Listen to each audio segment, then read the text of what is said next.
I wanted to, we're actually going to make a spiral hat. However, I want to explain the easy math. It's nothing technical. Easy math on how you can do a spiral on any loom, because I know there are a lot of spiral hats tutorials out there, but I always see people, like if it's done on the 36 peg loom, people asking, can it be done on this loom or that loom? So I thought I would explain how you can do it on any loom, no matter the number of pegs. Okay, it's really simple. So first of all, let's explain what is a spiral stitch. So let's first talk about what a spiral stitch consists of. So a spiral stitch is a combination of knits and purls, and I really want people to use their imagination here. You do not have to use, there's no standard for anything. So if you're doing a 5-stitch repeat, and what that means is you're repeating the same 5 stitches all the way around the loom. So you're starting on your peg 1, all right, and whatever your stitch is, it goes across 5 pegs, and then those same 5 repeat over and over and over till you get around the loom, okay? So that's a stitch repeat. If you are doing a 5-stitch spiral, it could be 3 knits, 2 purls. That's a common one. 2 knits and 3 purls. The 3 purls will give you a little more of a ridge line, or you could do 3 purls and 2 knits. If you are doing a 4-stitch repeat, you could do 2 knits, 2 purls, or 2 purls and 2 knits. I usually try to stay away from 1 and 3. If I'm doing 4, I usually do a 2 and 2 combo. If you're doing a 7-stitch repeat, which if you're using the 48 peg loom, that's your only option, is a 7-stitch. You can do 4 knits and 3 purls, 3 knits and 4 purls, or 4 purls and 3 knits, or 3 purls and 4 knits. So you can divide it up, and each one will look just slightly different, okay? And the only way to really figure out how they look is to knit up a swatch and see what it looks like, or make your hat. You probably will like a good majority of these. You can look on my Ravelry page. The link will be in the description. I've made several of these different combinations. I've done the 3 knit, 2 purl, I've done the 2 knit, 3 purl, and I've done the 3 purl, 2 knit. So I've done all of those, and 2 of these are my threaded scarf chemo beanies. This one is in one of my Bernat blanket chemo hats. I think the purple one is the 3 knit, 2 purl. That's a real common one. But if you want something different. Okay, so let's talk about the math. So when you are making a spiral, okay, unlike a regular stitch pattern where maybe you're doing the first row is knit and the next row is purl, like a garter stitch, and you always start on one peg and end on the same peg. I start on this peg. If you start on the other one, either way. So in a regular non-spiral pattern, you're always going to start, this is always going to be your peg 1, this will be your last peg, okay? If you knit this way. If you knit the other way, this will be your peg 1. In a spiral pattern, in order to get it to spiral, your peg 1 has to move up or back each round, okay? So if I start on this peg on a spiral, the next round, my first peg has to either be this one or this one, okay? So let's say it's this one, then the next round, this is my first peg, this is my first peg, do you see? And so that creates the spiral. So in order to do that, so this is the 36 peg loom. So if we have 36 pegs, okay, we either want to end up a peg ahead or a peg before our peg 1. So if this is 36 and we ended up here, 36 plus 1 is 37. 37 is not really divisible by anything that you could use in a stitch pattern. So let's go back to 35. Oh, 35 is divisible by 5 and 7, which are the most common ones. So let's go with 35, okay? So on your 36 peg loom, you actually only want 35 stitches because, like I said, you want 1 more or 1 less than your actual number of pegs. So the stitch repeat pattern you could use on a 36 peg would be a 5-stitch repeat or a 7-stitch, okay? If you were doing a 41 peg, you could go either to 40 or 42 because both of these have really good numbers. I probably wouldn't use a 3-stitch repeat. I would use a 6. Most people are going to go to a 40 and then use a 5-stitch repeat. You could do an 8. I've never done an 8, but you could see what it looks like.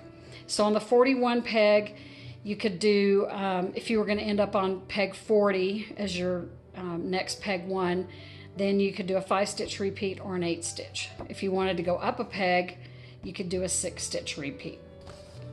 If you're using the 48 peg, if you go down to 47, once again, not divisible by anything in a stitch pattern, you go up to 49, which is only divisible by 7. So if you are using a 48 peg loom, you have to use a 7-stitch repeat.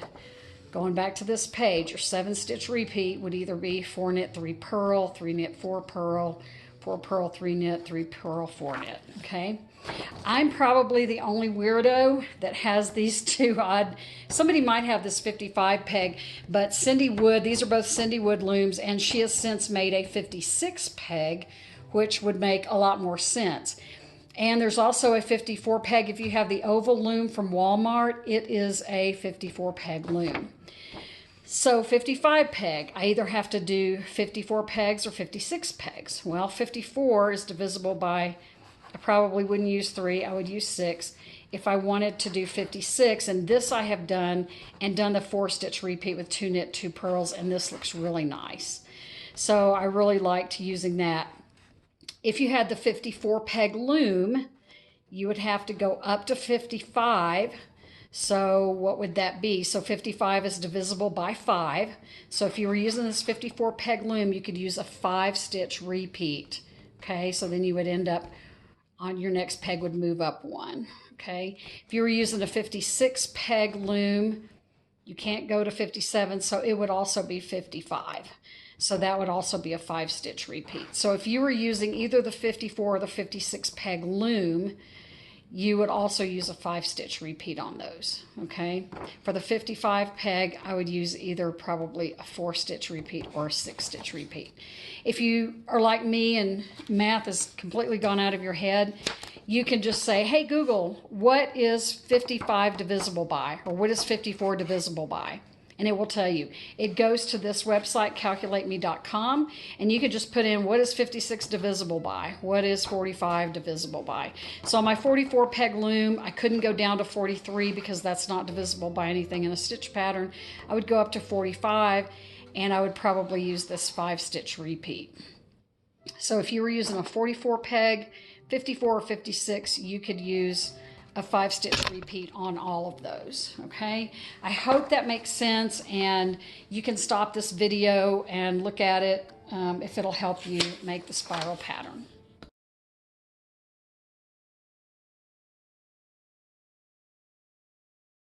I talk about this in my how to design your own hat video. Pick whatever brim you like. I'm going to do a rib stitch, and I'm going to do a 1x1, so 1 knit, 1 purl, 1 knit, 1 purl, till I get it about as long as I think I want it. You could do a garter stitch, which is 1 row of purl, or 1 row of knit, 1 row of purl, and repeat that. If you wanted to do a 2x2 rib, you could do 2 knits, 2 purls. It's all up to you. There are just all kinds of different brim patterns. So choose your own brim. You don't have to use the same brim as somebody else does for a particular pattern. So that being said, I'm going to show you how to cast on. Now, I've seen chain cast on done a lot of different ways. This is how I found I liked it best. You can do it however you prefer, okay? You do not have to do everything the same that I do. I use my anchor peg, and I make a slip knot and put it on my anchor peg. And I'm going to double it like so. I'm going to put it in between the first and the last peg, okay? Then I'm going to take my working yarn and pull it through and tighten it up until I get it nice and snug. Okay, then as you get it nice and snug, you can make the loops a little bit smaller, but I want to make sure it's nice and snug. Okay, so see, I'm just going in between the pegs, grabbing that yarn, pulling it, and tightening it up. Okay, snugging that up. Go around. It's just really hard to do on camera and see what I'm doing and have you see what I'm doing. Snug it up. Put it between the pegs. Pull it through. Tighten it up. Okay. And so this is your chain cast on. So that's what it looks like. You're going to do that all the way around the loom. Once you get really good at this, it goes really fast, and it usually for me goes a lot faster than trying to double E-wrap each peg, and it looks really nice. It makes a really nice cast on, especially for this bulky yarn. So finish casting on and meet me back. Finish casting on and meet me back at the beginning. Okay, when you get to your last peg, you have this loop left, and you have one peg that has not been wrapped yet. I'm going to put my yarn on the inside of my peg so that it's coming from there, tighten up this loop, and put this last loop on this peg. Does that make sense? So now I've cast it on, and I have all of my loops on my pegs. Okay, I leave this on until I get probably the first row done. So the first row we're going to just do a rib stitch, and I'm going to do a single rib. So I'm going to do an E-wrap and then a purl. If you don't know how to do basic stitches, go to Loom a Hat YouTube site, and she will teach you how to do the E-wrap and purl stitches. So what I do is I just E-wrap this one, and then I come over here. The yarn goes below. You're going to take your hook in there, scoop your yarn up, and then pull this stitch off and place it back on. And you're going to do that all the way around. You're just going to E-wrap and then purl. Take your purl stitch off, put it back on. All right, do your brim until you get the length that you want. I usually do 1.5 to 2 inches is usually plenty for most people. However long you want to make it. It does not have to be the same as mine. It doesn't have to be specified number of rows. Just do it until you think that looks about the right length. Like I said, 1.5 to 2 inches is usually good. All right, so once you get your brim to about the length you want it, and this is about long enough for this hat. So we're going to start with our repeat pattern of 3 knits and 2 purls. So I just do 3 E-wraps, 1, 2, 3, leave those on there, and then 2 purls, 1, 2, okay, 3 E-wraps, 1, 2, 3, and 2 purls. 1, 2. Okay, we're going to do that all the way around the loom. Instead of ending up on this peg, or next to your anchor peg, you're going to be 1 short, which is what we want. Okay, so my last purl ended on this peg, because you can see this was my starting peg. So you're just going to go around and you're just going to lift off all of your E-wraps. Okay, so go around and lift off all your E-wraps. So now that we have gone around and lifted off all the E-wraps, now this is our new peg 1. So you see how it's going to, each round, it's going to keep moving back a peg, okay? So you just start from right here, and this is what's going to create your spiral. 1, 2, 3 E-wraps and 2 purls.